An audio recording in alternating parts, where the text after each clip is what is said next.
We're about to do an oil change in one of our cars, and along the way, I'm going to answer a few questions about oil changes I get asked all the time. Fixity Fix! Welcome back to Fixity Fix. I'm David. Sarah's behind the camera. Hey everybody! Today we're doing a little maintenance on the Mazda3. It's a 2011, although this procedure is the same for pretty much most of the 3s. This one has the 2.5 engine. We're changing the oil. The first thing we need to do is drive the car around until it gets warm, which Sarah took care of volunteering this morning. And the next thing is to pop off the oil fill cap here. The oil fill cap is right here. Oh. And that's just going to help the oil drain better once we get the car up in the air and pull the oil drain plug. Normally, there's just a drain plug right here that you can remove with a standard ratchet. I can't remember the size right now of the stock drain plug. I've replaced it with a stobless system, which makes oil changes really easy. You can check out my 4Runner oil change video for more on the stobless system. We just take off this cover here that screws off. You can see a little drain ball in here, and the little piece I'm going to stick in is going to depress that, sort of like a Schrader tire valve, and then oil is going to come out around the ball. The magic of that system is you can just place your hose here into your oil catch pan and then just stick this in and turn it, and then the oil just starts draining. You can see it coming through here. You do want to watch and listen and make sure it's draining with good flow. If it's not, the downside of these things is if you've not taken care of your engine and there's a bunch of detritus in there, it can clog up the drain system.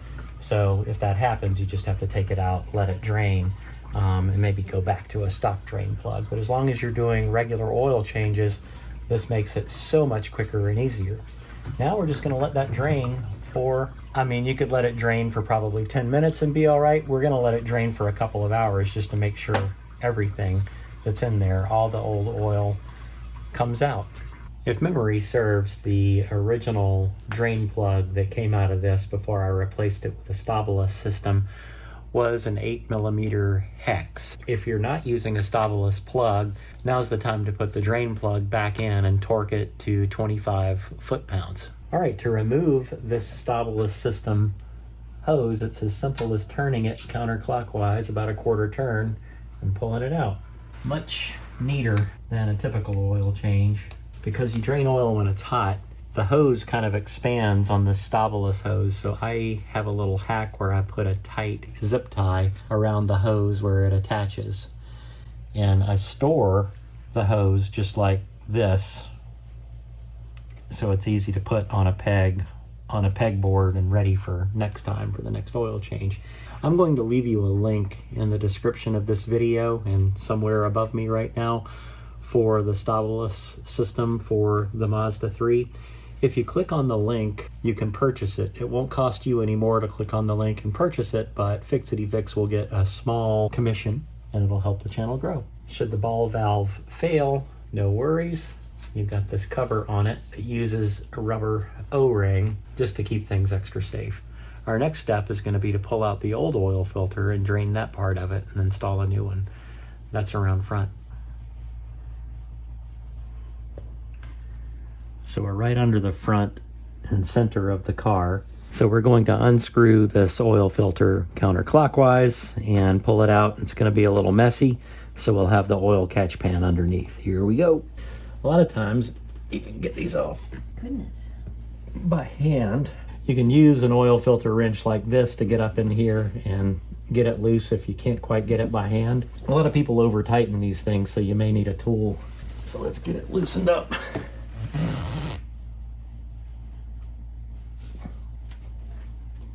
Take it the rest of the way off.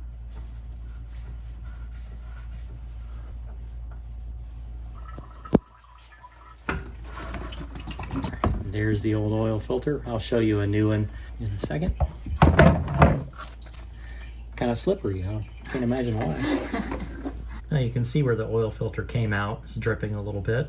We're going to make sure this flange here is clean and doesn't have any remnants of the old oil filter gasket on it. If it does, your new one's going to leak. So that's nice and shiny and clean. We'll wipe it down one more time and just screw the new one on to install it. A question I'm asked all the time is, what kind of filters do I use? I tend to prefer Wix oil filters. They're not sponsoring or paying anything, and I buy these myself. I don't get them for free. I just think they perform a little bit better.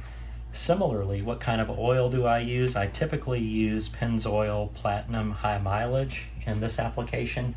And the reason I've chosen both of these has to do with another YouTuber. The channel is called Project Farm, and he does some really cool scientific-ish comparisons of different products, and these two products tend to perform best out of what he's testing. For a new oil filter,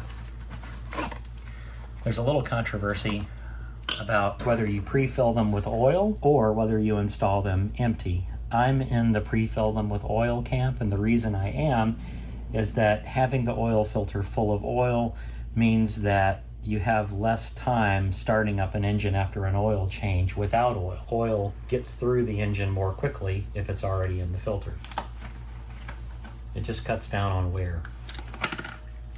Catch any spill.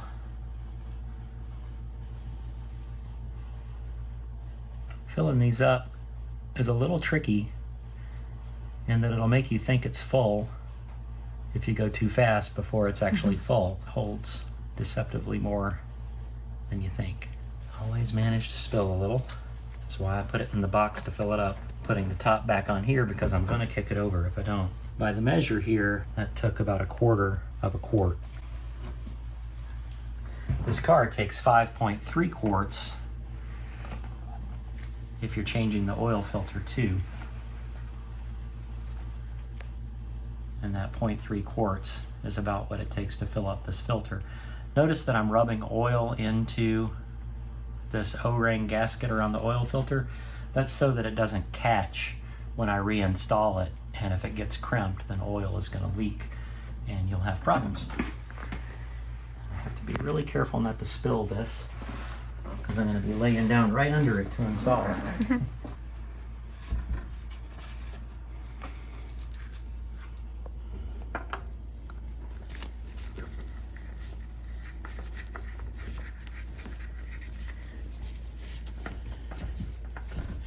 So spin it until it touches, and then it's a 1/2 to 1/4, it's a 1/2 to 3/4 of a turn by hand to get it tight.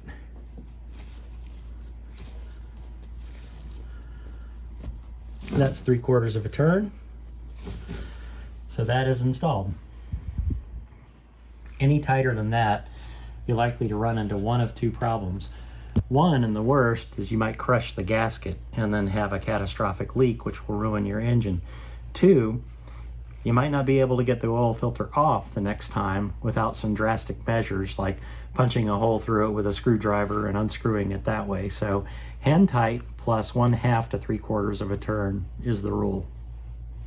So next, while we're down here, I'm just going to make sure that I'm cleaning up any drips from the oil change process, and part of the reason I'm doing that now is I want it to be very clear if new oil is leaking once I put in new oil.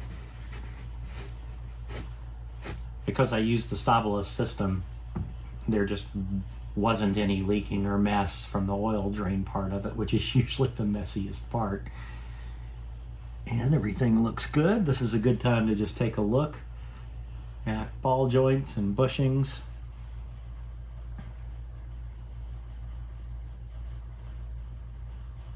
Brake integrity. See if anything looks funky down here, and it's all looking pretty good. Looking excellent, in fact, for this many miles on a car like this.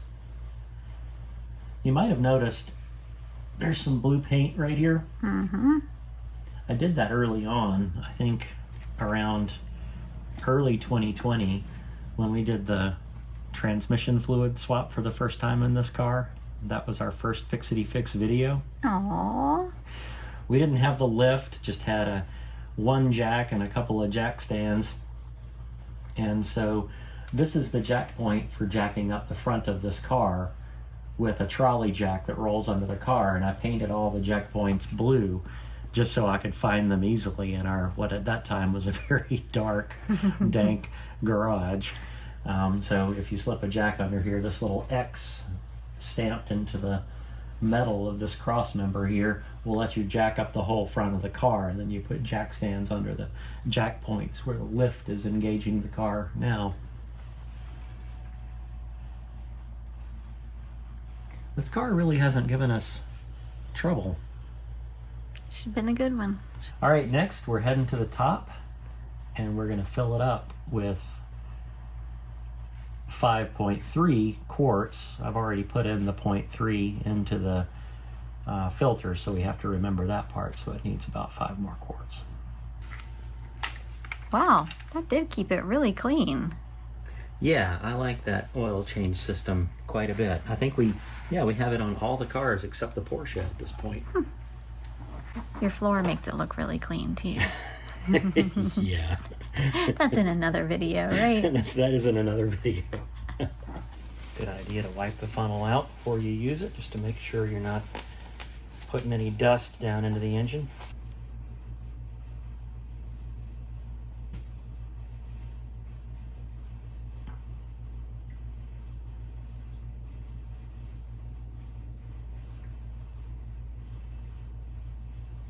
This oil allegedly protects for 15,000 miles, so if you miss an oil change, the chemistry is supposed to hold up, but don't miss oil changes. And don't get in a hurry pouring the oil, because sometimes it can spill out around the funnel edge, make a mess.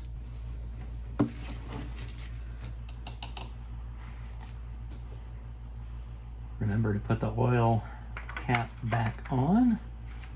And I'm just going to make sure nothing's leaking down here. The clean floor is really going to help me tell. And the clean floor that kind of needs to be swept now.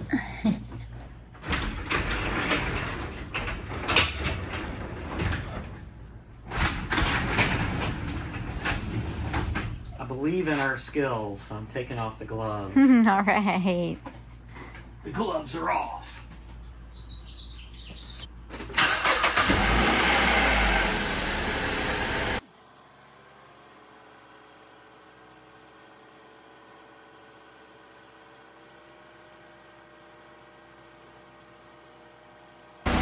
Verdict? Looks good. I'm gonna back it out.